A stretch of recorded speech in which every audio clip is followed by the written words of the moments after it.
126 divided by 2. Here 2 is a divisor, so we need multiplication table of 2. 2 times 0, 0, 2 times 1, 2, 2 times 2, 4, 2 times 3, 6, 2 times 4, 8, 2 times 5, 10.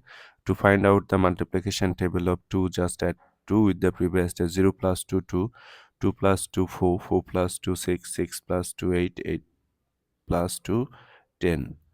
That is, this process will continue. 2 goes into the current dividend 1 how many times?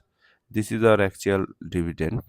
So our current dividend is 1 now, if I consider from left to right. So 2 goes into 1 how many times? 0 times, as our current dividend 1 is less than divisor 2. So 0 times 2, 0 times 2, 0. Subtract 1. Bring down this next digit 2. 2 goes into 12 how many times? 2 goes into 12 6 times. 6 times 2, 12. Subtract 0. Bring down the next digit 6. 0, 6 means 6. 2 goes into 6 how many times? 3 times.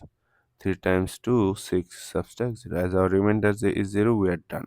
Our answer is 063. That means 63 is our answer.